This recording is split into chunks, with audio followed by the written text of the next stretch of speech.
नमस्कार, मैं प्रियंका मीना केंद्रीय विद्यालय राजगढ़ से आपका इस वीडियो में स्वागत करती हूँ। आज़ादी के अमृत महोत्सव की श्रृंखला में ये हमारी अगली कड़ी है, जिसमें आज हम मातंगनी हज़ारा के बारे में जानेंगे। सबसे पहले मातंगनी हज़ारा जो हैं, इनका हम परिचय देख लेते हैं। इनका जन्म 19 अक्टूबर 1870 में तामलुक, जो बंगाल प्रेसिडेंसी थी ब्रिटिश इंडिया के समय पर, जो आज का वेस्ट बंगाल के नाम से जाना जाता है, उस जगह पर इनका जन्म हुआ था। मातंगनी हज़ारा क्या उनका जो इंटरेस्ट रहा है या फिर जो उनकी रुचि रही है, वो हमेशा से भारत में सामाजिक सुधार करने के लिए रही है। बचपन से ही उन्होंने कोशिश करी है कि वो अपने आसपास की जो जगह हैं उनमें कुछ ना कुछ सुधार करती रहें। मातंगनी हज़ारा का जो विवाह हुआ था वो 12 वर्ष की आयु में उनका विवाह हो जाता है। She got married at age of 12। उनके जो हस्बैंड थे वो त्रिलोचन हज़ारा रहे हैं और उनकी जो शादी हुई 12 ईयर्स में, उसके बाद ही लगभग 6 साल के बाद ही उनके हस्बैंड की डेथ हो जाती है और वो एक विडो बन जाती हैं, एक विधवा बन जाती हैं 18 साल की उम्र में। जो इतनी छोटी सी उम्र में शादी हुई और उसके बाद में इतनी छोटी उम्र में उनका विधवा हो जाना, जो हमारी उस समय की जो स्थिति थी जिसमें विधवाओं को और जो जिनके पति की डेथ हो जाती थी उनको इतना इजीली आगे नहीं बढ़ने दिया जाता था, उन सभी औरतों की जो समस्याएं थी उनको भी उन्होंने उजागर किया और उससे लड़ते हुए इन्होंने कोशिश करी कि समाज में जितने भी बुराइयां हैं उनको सुलझाया जाए, उनकी जो समस्या का समाधान है वो किया जाए। फिर इन्होंने अपनी लाइफ में 1905 में इन्होंने बहुत इंटरेस्ट लिया। She became actively interested in the Indian independence movement, जो भारतीय स्वतंत्रता आंदोलन था। 1905 के जो बंगाल विभाजन हुआ था उसके बाद से ही इन्होंने अपने आप को भारतीय स्वतंत्रता आंदोलन के लिए खुद को समर्पित कर दिया और इनका जो मेन सोर्स रहा है, सोर्स ऑफ इंस्पिरेशन है, वो महात्मा गांधी रहे हैं। महात्मा गांधी की जो प्रैक्टिसेस थी, जो उनके तरीके थे, तौर तरीके, उन सभी से इन्फ्लुएंस होकर इन्होंने भी उस तरह से काम करना शुरू किया। मातंगनी हज़ारा जो हैं, इन्होंने अपनी लाइफ में कोशिश करी अपने जिस तरह से भी हो सके सोसाइटी के अंदर जो सोशल इवल्स हैं, जो प्रॉब्लम्स हैं, स्पेशली कास्ट के अगेंस्ट में हैं या फिर वुमेन के अगेंस्ट में हैं, जो एजुकेशन संबंधित रिफॉर्म्स की ज़रूरत है, मातंगनी हज़ारा ने उन सब में, उन सभी एरियाज़ में रिफॉर्म करने के लिए एक सोशल एक्टिविस्ट की भी भूमिका निभाई। इन्होंने ही एक तरह से जब ब्रिटिश गवर्नमेंट के अगेंस्ट में जब प्रोटेस्ट हो रहे थे, इसके साथ साथ में जो हमारे भारतीय स्वतंत्रता आंदोलन के जो नेतृत्वकारी थे, जो नेता थे, उन सभी नेताओं के या फिर आप कहें जो हमारे फ्रीडम फाइटर्स थे, उन सब के साथ इन्होंने भी अपना जो योगदान है वो आगे रखा।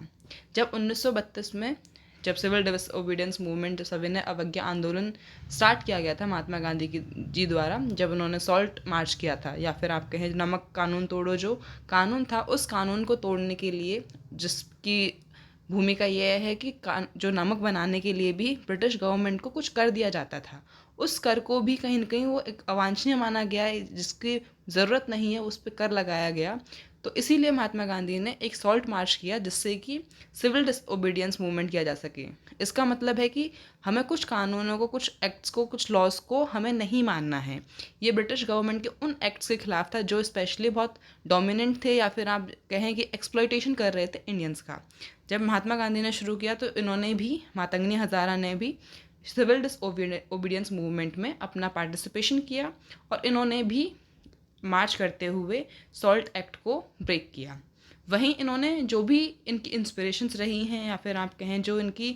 शिक्षाएं रही हैं, वो महात्मा गांधी से काफ़ी प्रभावित रही हैं। उसी के प्रभाव में अगर देखा जाए तो इन्होंने इनकी आईसाइट वीक होने की वजह से भी, इनकी आंखों से सही से नहीं दिख रहा था, उसके बावजूद भी इन्होंने यार्न को, चरखे को चलाना सीखा। इन्होंने काम किया, इन्होंने कताई का काम शुरू रखा, उन्होंने हमेशा उस चीज़ को आगे बढ़ाया।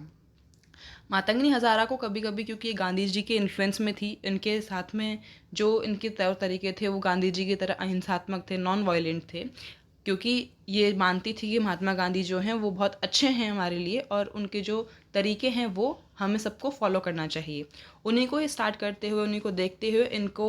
बूढ़ी गांधी या फिर गांधी बूढ़ी भी कहते हैं, ओल्ड लेडी गांधी भी इनको कहा जाता है। और इनका जो डेडिकेशन है, जो गांधीन प्रिंसिपल के जो प्रति इनका जो समर्पण है या फिर आप कहें जो इनका डेडिकेशन है, उसकी वजह से इनको गांधी बूढ़ी भी कहा जाता है। मातंगनी हज़ारा जो हैं, इन्होंने बहुत जो प्रदर्शन हुए, धरना प्रदर्शन, इन सब में इन्होंने बहुत पार्टिसिपेट किया। 1932 का हमने देखा था जहाँ पर सिविल डिसओबीडियंस मूवमेंट था, वहीं 1942 में जो क्विट इंडिया मूवमेंट हुआ था या फिर जो भारत छोड़ो आंदोलन था, जिसमें हमारे देश के जो नेता थे, जो हमारे क्रांतिकारी थे, उन सभी ने कहीं ना कहीं ब्रिटिश को एक तरह से पीछे हटाने के लिए ये आंदोलन शुरू किया था। इसमें भी मातंगनी हज़ारा ने एक बड़े प्रदर्शन का नेतृत्व किया और उस बड़े नेतृत्व में उस बड़े प्रदर्शन के दौरान इनके ऊपर गोलियां चलाई गई और उस गोलियां चलाने की वजह से इनकी डेथ हो जाती है 29 सितंबर 1942 को। ये जो पेंटिंग, जो आपको फ़ोटो नज़र आ रही है, इस फ़ोटो में ये वही सीन को दिखाता है, उस इंसिडेंट को दिखाता है जहाँ पर मातंगनी हज़ारा जब प्रोटेस्ट कर रही थी क्विट इंडिया मूवमेंट के तहत, जब भारत छोड़ो आंदोलन के तहत वो ब्रिटिश के अगेंस्ट में प्रोटेस्ट कर रही थी कि भारत छोड़ो, अंग्रेज़ों भारत छोड़ो, तो उस समय पे जो पुलिस थी, ब्रिटिश इंडियन पुलिस हम कहेंगे, उस समय पे ब्रिटिश के अंडर में ही सारी सब कुछ चल रहा था, तो उस पुलिस ने इन पर गोलियां चलाई उस प्रदर्शन को दबाने के लिए और उसके बाद में उनकी वहीं पर ही मृत्यु हो जाती है। और इसके साथ में जब उन्होंने इस क्विट इंडिया मूवमेंट में अपना प्रोसेशन किया, उन्होंने जब बहुत ज़्यादा प्रदर्शन किया, तो उस समय भी इनके हाथ में उस समय का भारतीय झंडा उनके हाथ में था और उसके साथ साथ ये वंदे मातरम कहती रही जब तक कि इनकी आखिरी सांस नहीं चली गई। 29 सितंबर 1942 में 72 साल की उम्र में इनका देहांत हो जाता है और देहांत होने के बाद में चूँकि इनकी जो कहें कि इनके जो योगदान हैं, जो इनकी सम्मान करने के लिए जो हमारे पास इन्होंने काम किए, जिन्होंने हमारे आंदोलन में इतना महत्वपूर्ण भूमिका निभाई, उस भूमिका को कहीं ना कहीं सम्मान देने के लिए वेस्ट बंगाल में पहली जो वेस्ट बंगाल में कोलकाता है, वहाँ पर पहली महिला का एक स्टैचू बनाया गया और उस स्टैचू में जो